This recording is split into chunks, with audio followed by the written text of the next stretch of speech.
Support for Just Seen It comes from Warner Archive Instant. Streaming hard-to-find movies and TV shows direct from the studio at WarnerArchiveInstant.com. Support for Just Seen It comes from Weaver's Coffee and Tea, makers of hand-roasted artisan coffee and hand-blended tea. Learn more at weaverscoffee.com. On this episode of Just Seen It, we review the newest film from Woody Allen, Blue Jasmine. I want to go back to school. I want to get my degree and become, something substantial. While it may seem simple, there are layers to these characters that make it worth the watch. The next in the X-Men franchise, the Wolverine. Get here. Of course. Can you stay? Finally, a superhero movie that doesn't batter me with overblown action sequences. The comedy about a different kind of family, We're the Millers. Well, I'm thinking maybe a roof over your head, some actual hot food. That'd be good enough. I'm thinking 1,000. If someone were to pitch Breaking Bad as a comedy, it might turn out looking something like We're the Millers. And we check out 3 new independent films. How does it feel to be the poster girl for the sexual revolution? Interestingly enough, there's very little sex in this film. All right here on Just Seen It.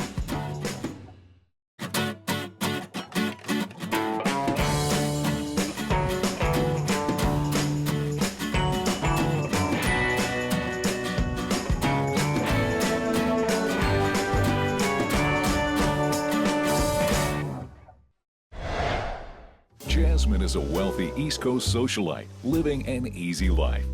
When her marriage crumbles, she is forced to move in with her sister. I thought you were tapped out. I'm dead broke.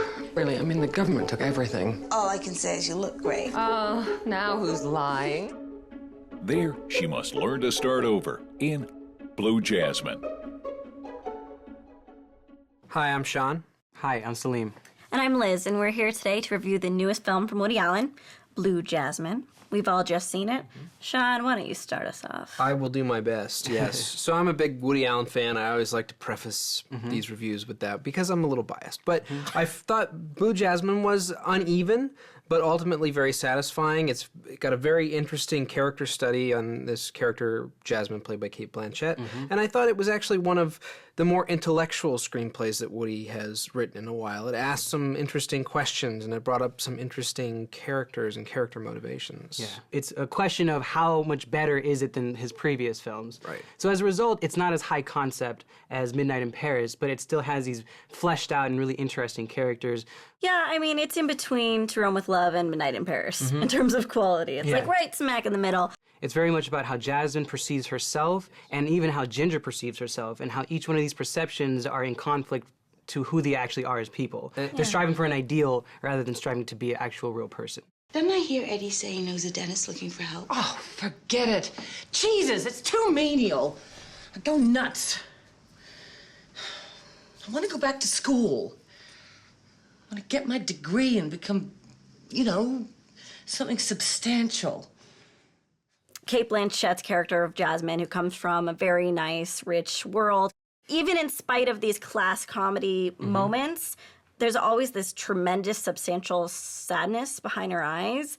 And it's like that, it's like even when you have just like a thin, ridiculous joke, you can see her just about to fall apart.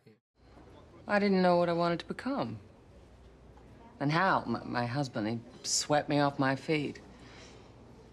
Blue Moon was the song that was playing. You know the song Blue Moon. I love Cate Blanchett because, like you said, her character isn't the most likable, but we have scenes where she has to deal with her condition. She's talking to herself. She has fantasies or visions of her past. And with that and kind of figuring out where her story starts and, the relationship between her and her sister, it's all necessary to be able to see this character as fully fleshed out as she really can be. And I think he has an affection for these low-life types in this movie. They're, the low-lifes of the film aren't really necessarily the low-lifes, and that's sort of what he's saying, is that there are people out there like the Bernie Madoff types, which is Alec Baldwin's character. He's the real low-life. Yeah. Those that we stereotypically think of as low-life type people, like Bobby Cannavale and Sally Andy Rice Hawkins. Clay, Sally Hawkins. He's got an affection for these people, and that's pretty clear. This is the first time I've actually noticed that there's some trouble with tone. I don't think Woody Allen really ever has a problem with that. Yeah. Here, the Streetcar Named Desire elements, you have some violent scenes per se. I wouldn't, not that violent, but they're violent enough where you're looking at a comedy. This film is a comedy, and those scenes I think are somewhat at odds.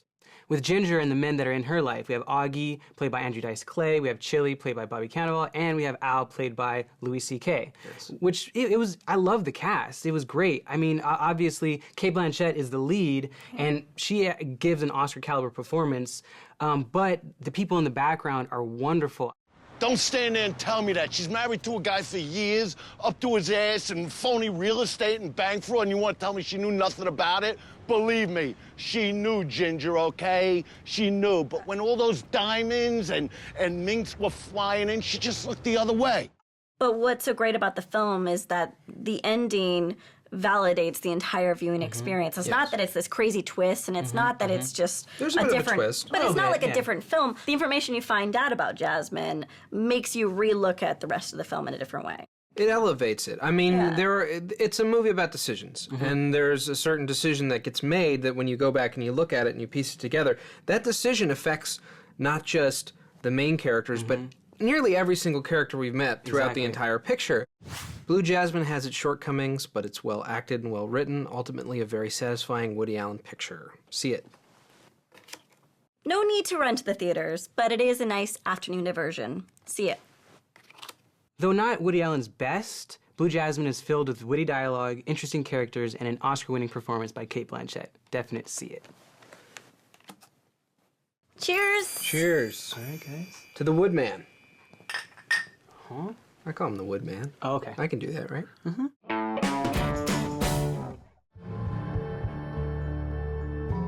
While living as a recluse, Logan is called on to visit an old friend. My employer wants to say thank you for saving his life all those years ago. Run, now! The dying man asks him to protect his granddaughter from the deadly Yakuza mob. I wanted to offer you something no one else can. I can end your eternity. But a mutant steals his immortality, forcing him to face his own death in The Wolverine. Hi, I'm Kevin. Hi, I'm Salim.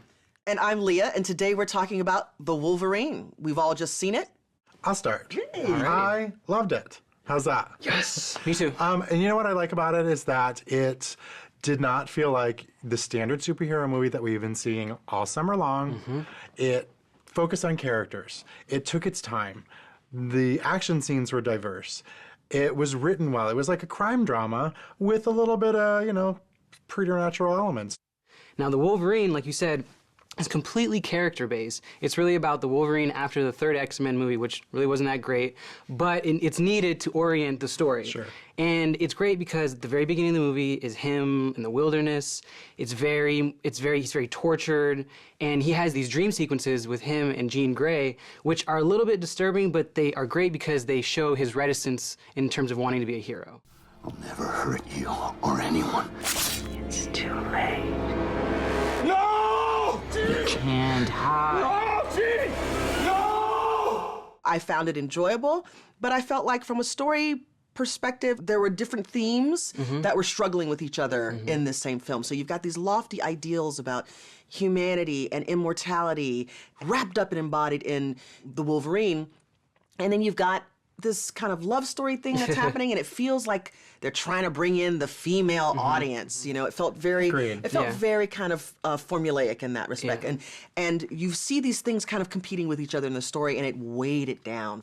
What I feel the screenwriters really did right here is that they gave each character their own arc. They allowed these characters room to breathe and to be fleshed out so that at the end, the arcs felt complete and they felt real.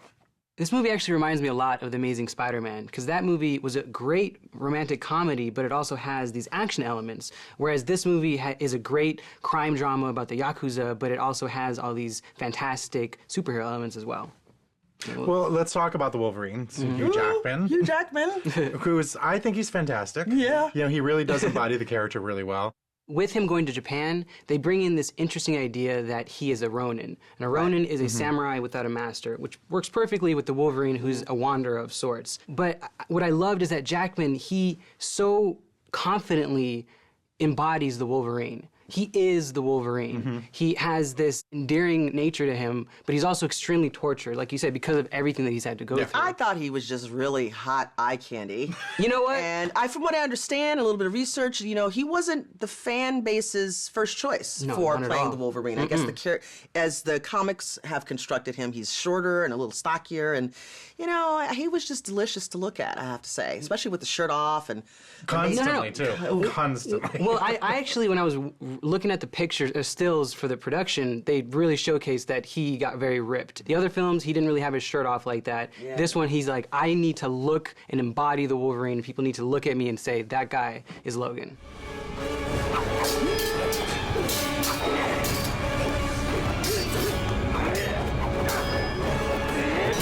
What kind of monster are you? The Wolverine. So what do we think about Ryla Fukushima as Yukio? She's Wolverine's bodyguard? I thought she was pretty badass. What do you think? It's fascinating that she's only been in one other movie, and she carries her own in this film. Danza means separator in Japanese. The ideal weapon for separating head and limb from body. James Mangold is the director here, and what people forget is that he did this movie in 1997 called Copland, and I feel like this resembles that. It felt like a crime drama with mutants. I think he has a great handle on characters, and as such, this is one of the best character-driven comic book movies that I've seen in a long time. But not just that, he really brings us into this world, into Japan. I think that Mangold really delivered on this film. But I also see how he struggled. I felt like he was burdened with managing these different elements in this film. But you can see him working very hard to grind this film out. See, I didn't see that. I felt it was very natural. Oh, It kind of felt very easy. He's doing something that's completely seemed out of his wheelhouse, except for character development. But I thought it worked. Definitely the most character-driven X-Men movie to date. The Wolverine stays grounded and organic, even if it's a bit predictable at times. Definite see it. This is a thinking person superhero movie that doesn't fall into the pretentiousness of films like The Dark Knight Rises. I say see it. The Wolverine has a lot of good stuff going on in it, but he really only claws his way to the middle of my couch. Stream it. Our votes add up to 2.5 tickets, which is a see it for The Wolverine. All right. Claws out, kids. Claws out. Instead of our regular DVD pick, I thought I would offer you something different. Check out the new series on the Sundance Channel, hosted by Oscar winner Jim Rash, The Writer's Room. And I said, hey, Aaron, I got a funny story to tell you. We're going to kill you off at the end of the season. He was kind of freaked out by that. Yeah. And his face went pale. Because he was like, if you think it once, you can think it twice. So he was a little bit freaked out about that. It was kind of a long, blank look where he's like, is he kidding? He's not kidding. Yeah. Well, and I thought I was doing him a solid. I was saying, no, you're missing my bigger point. My bigger point is you are so very good. You've proven yourself. We'll kill you off in the beginning of the second season. Don't worry about it. The clip that you just saw was from the pilot episode, where Jim got the showrunners, all of the writers, and Bryan Cranston to discuss what it was like producing Breaking Bad, the acclaimed drama on AMC. Along with his writing partner, Nat Faxon, Jim won an Oscar for Best Screenplay for The Descendants, and together they wrote and starred in the wonderful indie comedy The Way, Way Back. And Jim stars as Dean Pelton in Community. So what I'm trying to say is, Jim has enough Hollywood mojo to attract the best and brightest to join him on his show. So there you have it, a new Inside the Industry TV show, premiering right now for your home theater entertainment. Enjoy. A drug dealer is hired by a wealthy client to smuggle pot from Mexico. Bring it back here by Sunday night. I will pay you $100,000. That was way out of my league. To avoid suspicion, he hires a stripper and 2 local kids to create a fake family. Me crossing the border alone? Huge red flag. But families, they don't get a second look. We're the Millers. But when the shipment is stolen, the family runs into big trouble. You got me moving enough weed to kill Willie Nelson, man. And we're the Millers. Hi, I'm Sean. Hi, I'm Jamie. I'm Liz. We're here today to discuss We're the Millers. We're not the Millers, but the movie We're the Millers. We've all just seen it. Does that make it confusing when you go to the box office and you say, we're the Millers? No, because I would not want to go see this film. But the box office would go, I get that, but what do you want to see? We're the Millers. People should not do that because it's not a good movie. I don't know what it's trying to be, is basically a problem. Is it a stoner comedy? Is it a road comedy? Is it a raunchy comedy? It's sort of all three combined, and it's not successful at any of those three things. I expected to absolutely hate this movie, and I was fairly entertained by it, I have to say. It's not the funniest movie I've ever seen, but there were moments that made me laugh, and I really think that the actors, Jason Sudeikis and Jennifer Aniston, propelled the material farther than what they had to work with. My issue with the film was that you could see the mechanics of the script while you're watching it. I mean, essentially, problems would arise and get resolved without real reasons. Jason Sudeikis did fine in this film. He played David, and David seemed to have no friends, and so he brought along the 3 random strangers that he encountered with every day. What's in it for me? Well, I'm thinking maybe a roof over your head, some actual hot food. That'd be good enough. I'm thinking 1,000.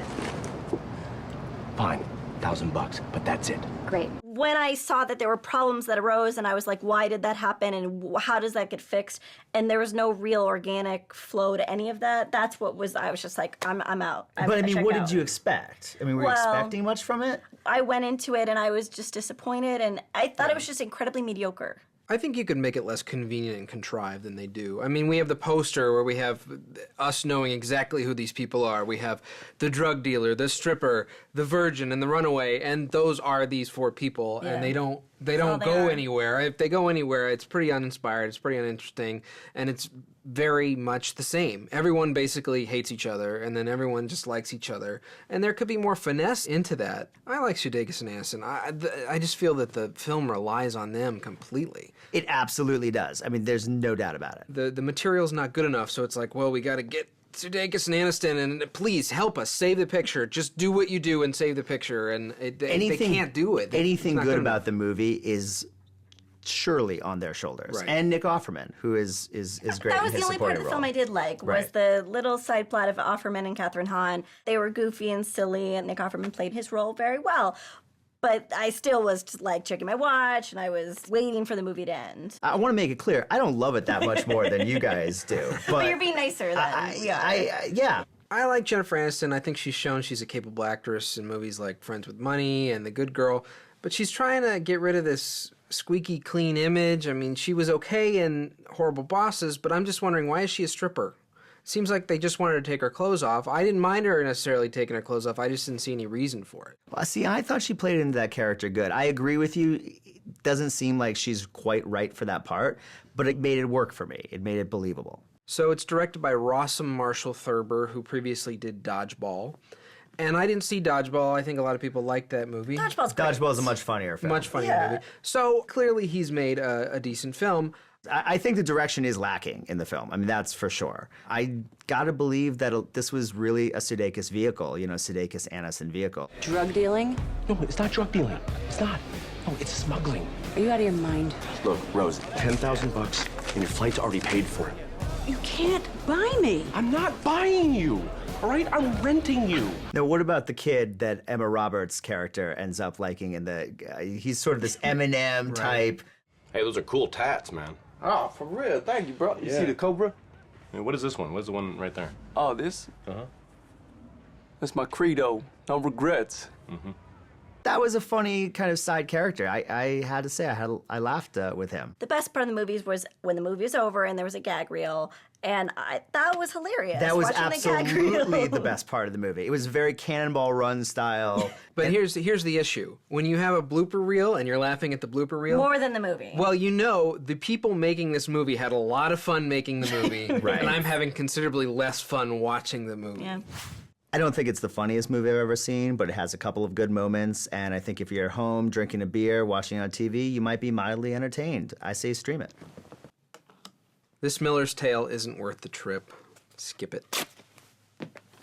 You know your film is problematic when the best part of it is the gag reel during the credits. I say skip it. Well, our votes add up to a half ticket, which is a skip it for We're the Millers. Cheers. Cheers. It's Miller time. We're not the Millers. In this segment, we look at 3 of the latest indie film releases. Ain't Them Bodies Saints, The Tale of Two Lovers Torn Apart by Circumstance, Lovelace, the story of a legendary porn star turned feminist. And In a World, a comedic look at one woman's struggle to be a movie trailer voiceover artist. Hi, I'm Leah. I'm Kevin. And I'm Aaron, and today we're here to talk about some independent films in an indie roundtable. Independent filmmakers really rely very heavily on having people such as ourselves review their films and spread the word about them. So I'm going to talk about In a World, a dramedy that takes place in the world of voiceover. I'm going to talk about Lovelace, a biopic about probably the most famous porn actress that's ever lived, Linda Lovelace. And I'm going to talk about Ain't Them Bodies Saints, which is a tragic, beautiful love story. It was directed by David Lowery, who also wrote it. And he originally wanted to do this movie about a prison break. But he realized that what happened after the prison break was a lot more interesting than the prison break itself. So he kind of made this quiet, three-character drama about consequences. So far, it's actually my favorite movie of the year because it's beautifully shot. The score is gorgeous. And it's a small film that's really just about these three people who make really not the greatest choices and they deal with the consequences. But they're good people. And that's what I kind of liked about it, is that it's not terrible people doing awful things and screwing up each other's lives. It was making some bad choices and trying to figure out how to live life after they make those choices. Any recognizable faces in this movie? Yes. Stars Casey Affleck, who was in the assassination of Jesse James. And he gives a really strong performance, as he kind of usually does. Rooney Mara, who we know from Girl with Dragon Tattoo and Side Effects, again playing kind of that moody girl. It works here, but there is a point where I'm like, please put her in a romantic comedy, for God's sakes. And then Ben Foster, who also seems to play these, like, I got a big mustache and I'm going to talk like this. And I was kind of dreading what he was going to bring to the role, but it completely surprised me. He's actually what sealed the deal for me with this movie. What I want to do is take you back to our house. Why'd you tell Freddie you were going to strike out on your own? I don't think I said that, but if I did, when I say on my own, I mean you and me. I always mean you and me. So my film is Lovelace. It's a biopic about the porn actress Linda Lovelace, who was a very complicated figure for a couple of reasons. One, because she was in porn, and then she got out of it and advocated against porn. So she got a little bit of controversy behind her. What's lacking here in Lovelace is depth and nuance and shading. And with it being an independent film, this is where you get to do all that kind of stuff, right? This is where you really get to let your acting chops shine. And I'm not sure that Amanda Seyfried really knows who Linda Lovelace was. I can't tell that from her performance. It's very kind of flat in one note. The filmmakers, Rob Epstein and Jeffrey Friedman, who are typically historian documentary filmmakers, they've made films like Paragraph 175 and The Celluloid Closet. They brought that kind of documentary feel to this. And unfortunately, the film feels very pedestrian. It's very kind of one foot in front of the other. I think that the biggest flaw with this film is that the filmmakers didn't make it relevant for today's audience. And I think that that's unfortunate. I think people will walk away from this film and go, who didn't know who she was, and go,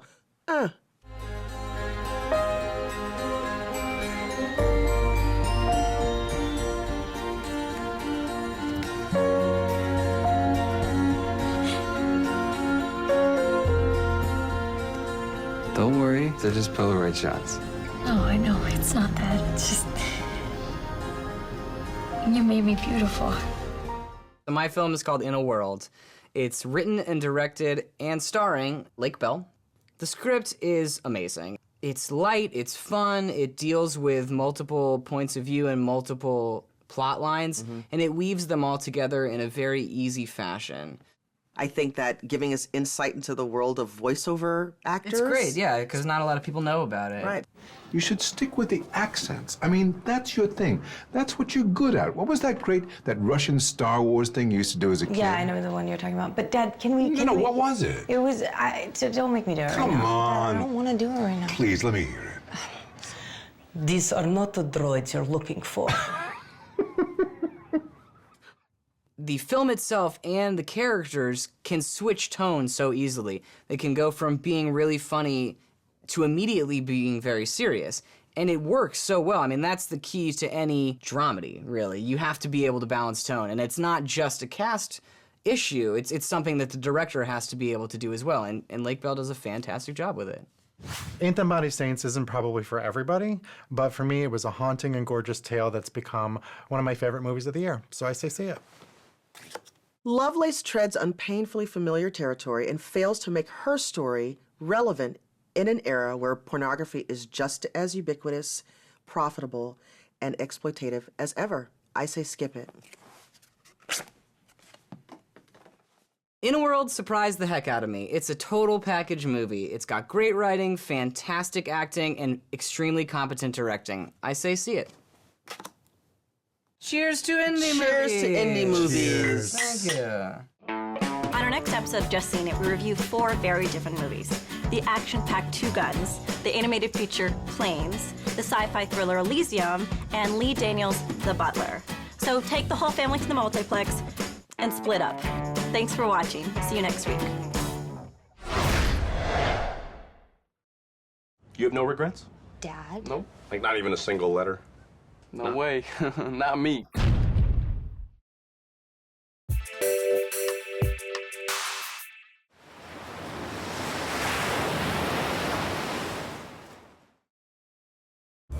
Support for Just Seen It comes from Warner Archive Instant. Streaming hard-to-find movies and TV shows direct from the studio at WarnerArchiveInstant.com. Support for Just Seen It comes from Weaver's Coffee and Tea, makers of hand-roasted artisan coffee and hand-blended tea. Learn more at weaverscoffee.com.